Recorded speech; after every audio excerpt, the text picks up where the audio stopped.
Hi, this is Adam, a small town machine shop, and today we're going to be working on my entry into the Secret Santa 2025 project that Firehouse Customs is putting on.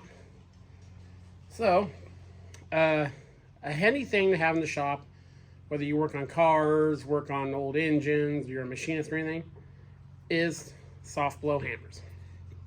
Now, sometimes you want something with a little more mass to it, but you still want it to be soft. So my idea, I have a couple of these guys that have replaceable ends. Now what makes a really good soft hammer is lead. Now as you know, lead distorts the more you use it. So my idea is to take one of these hammers I got, and take this block of steel, another piece on top, and we're going to make a mold so that we can put this bolt in the mold, cast the lead over it, and then we'll have a replaceable lead heads. That way you get a little more, even on a smaller frame hammer, you still get a good amount of tap. So lead hammers are very handy to have in the shop. So basically, we'll punch 2 holes in this, and we'll make a plate on top to hold these up, like so. That way, the top will probably screw to here for locating purposes. You just pour the lead in. If it has trouble coming out, might put a set screw to push from the other way. We'll see. We'll do some test ones. That is the plan. I think it'd be a pretty cool little thing. So let's go. I think we'll go to the mill first and clean up the top of this. And then we'll start laying out our 2 holes. I'll probably drill most of the material out because the only end mill I have for this size is pretty shot. So we'll give it all the help we can give it. So let's get this cleaned up, laid out, and let's get to work on the base part. Then we'll switch over to the top. Okay, I've got it in the mill here.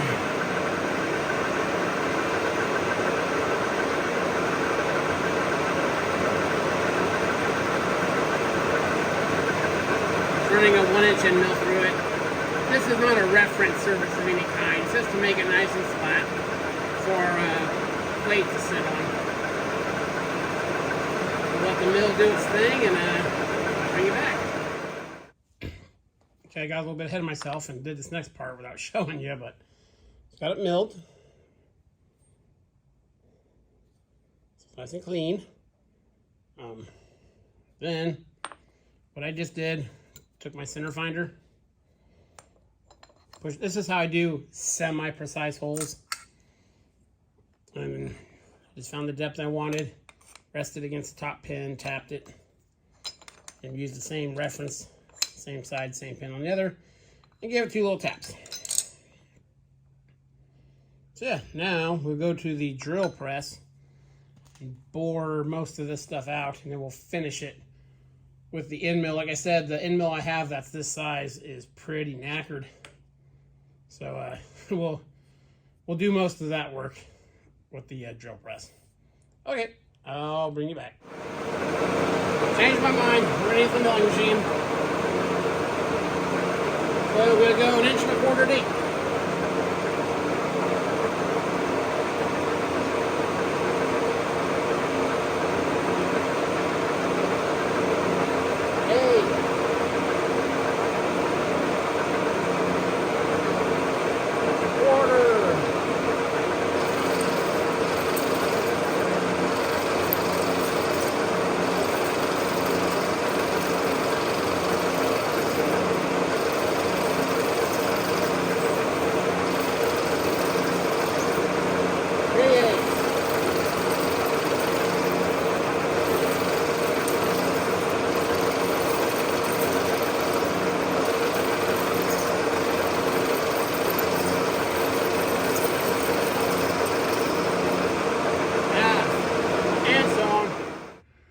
Okay, got the bulk of it cleared out there. So now we'll switch to the finished sized end mill, and we'll dial everything in, punch those 2 holes. Okay, I got my finished sized end mill in there. So we'll do these 2 holes, and then I think we'll do some test pours, because normally with a pattern you need draft.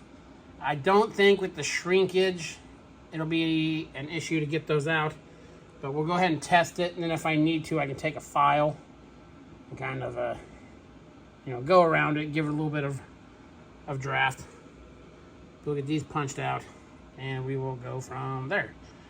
Coming along nicely. Okay, that's now a proper mess of aluminum shavings. There we go. Now we'll deburr it, get it out on the bench, and go from there. Okay. There we go. Need to do some deburring. So these guys are a little distorted because they've been whaled on.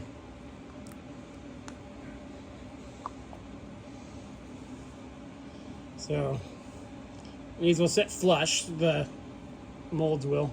That gives you a representation of kind of what we're going for here. Now these are 1.25 inches deep. So they'll be probably this full thickness here. They won't have this tapered part. So they'll sit down about there. Yes, that's the base done. We might have to come back and drill and tap for the locating feature, which will be easy to make because these things are such a tight fit. And in the end, it's a lead hammerhead. It's not going to be spinning, so it's a little few thou off, no big deal. That'll really help us locate these. So we'll make a bridge piece to screw the bolts into, to set them at the right depth, and leave room to pour. And yeah, this is putting quite a bit of work into this, so I hope whoever gets it appreciates it. And this is actually a cool thing. I have a bunch of these hammers. I'm probably going to cast probably a dozen or so heads before I send this off. Yeah, coming out nice. Okay, the next step, it's the next day, so to make the cover plate. So what I'm going to do is, got this piece of stainless. I want it to look nice. We'll shine that up. I'm going to cut this, the length of this, and then we'll take it to the mill, and we will trim it back to where it needs to be. And so pretty much on the split, a little bit past the split line. And then what we'll do is we'll actually tap this, the 2 holes in this, to locate these 2. And then we will drill, put 2 clearance holes in here, drill and tap this. That way it'll screw down. And that should pretty much take care of this project. So let's go cut off a hunk of this. Get it cleaned up. By the way, these, a couple of these small Empire squares. I really like these. This is actually my favorite one. It's my go-to within its size range. Very, very accurate too. Got this at Home Depot, so yeah. These are good tools. Okay, to the saw. Okay, we got her in there. Now, I don't normally cut stainless steel on my bandsaw. I have it set the slowest speed. It's pretty thin. Light feed pressure, and this is probably this blade's last cut. It's time to throw a new one on there. So, it's making good headway. Just have the weight on there doing its thing so it doesn't overheat. A good rule of thumb is to keep a hacksaw by your bandsaw, and if you're cutting like mystery metal you find at the scrapyard and stuff, always test it with the hacksaw. If the hacksaw won't cut it, then don't put it in your bandsaw. It's a good, cheap, easy way to save blades. So let's get this cut, and then we'll start adding the features. Got her in the mill now. Just gonna shave off some of that extra stuff we got there. And gonna take some measurements and see what else we need to do. Okay, got our plate trimmed up. Still need some deburring and a little bit more cleanup on the machine. Let's take our pads. Let's see how close we are.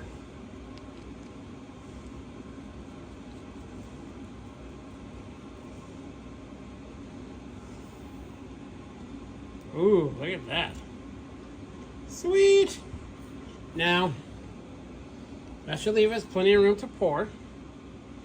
I did make a little oopsie, so I'll be up front about this. My little drill press, the taper needs reworked. So, I don't know if you can tell. This one here was about 20 thou higher than this one. It's not going to matter. It's not going to affect its performance at all. This, what we'll do is when I drill this, I'll knock these all the way down. Ooh, look at that. And then I will clamp this, drill this, and tap this in place. And then put the clearance holes in here. So all we really need to do, I'm going to mill up that back, get that nice and cleaned up. We'll have some extra material on the sides. So we get that all cleaned up. So yeah, we are pretty much almost there. And I'm going to leave it rough because this is designed to be like clamped in a bench vise. But that so far has come out pretty snazzy. So let's do some fancy to-dos on it and we'll bring you back. Okay, so we drilled and tapped the block. And then we put clearance holes there. So that's bolted down and we're nice and aligned. These are slightly off from each other. And that's will only go on one way because there's bound to be a little bit of a, because of the way my drill press drilled these, off a little bit. So to make these as concentric as possible, these are nice in the middle now in the bores. And I drilled and tapped it with this clamp down. So all that's left for us to do is put in the milling machine. As you can see, I left extra on these last three sides. We'll skim all this nice and flush. And yeah. And then we'll do the test pour. Coming along good. A lot of work. Okay, got it set up for the test pour. Got the sides cleaned up. Just need some finishing. And yeah, got on this piece of wood for any spillage. Got some bolts set in there. Now, it's been a long time since I've done any pouring. The main reason, too, to make these just small replaceable heads is it's a small volume of lead to melt. Some people don't want to melt, 4 pounds of lead at once to recast a new hammer. So this would be a nice, quick, little, easy thing to do. So let me get my ladle and some lead, and let's see how it turns out. Okay.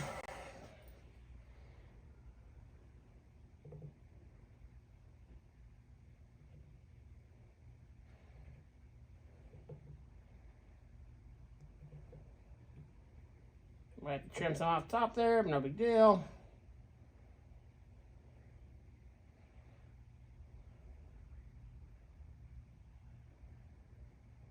Okay, we'll let that cool and see what we come up with. Okay, so I did go across the top just with a chisel real quick. Cut through there, then real quick with a file with my vacuum cleaner going. And I'm gonna wash my hands and everything when I'm done. But, let's see how we did. I got the screws out and this plate popped up pretty easy, so I'm encouraged. I'm gonna leave this on the back. It's kind of a way to tap if you need to. Come on. Oh, there we go.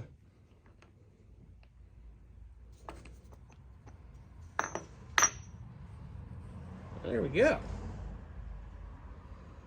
Not perfectly smooth, but for the application. There's one little void right there, but that's not going to matter. One little one right there.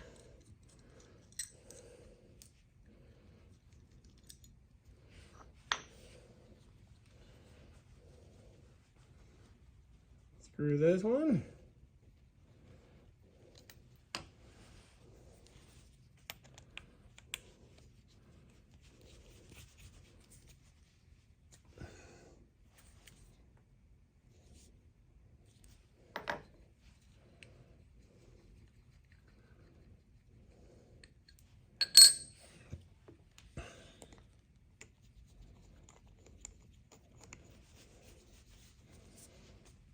Give her a snuggy poo.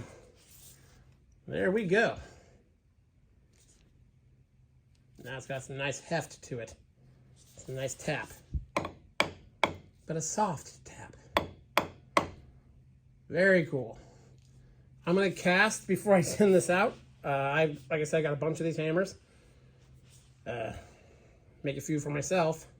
Well, make more than a few.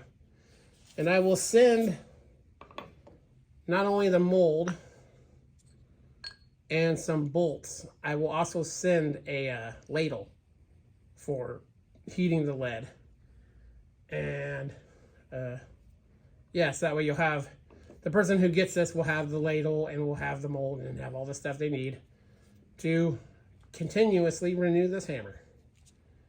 I think that came out pretty cool. Yeah, that's cool. So this is my submission for the 2025 Secret Santa. I'll get this wrapped up and in the mail, and the person will hopefully enjoy it. This is Adam from Small Town Machine Shop. Please comment, like, and subscribe, and thanks for watching.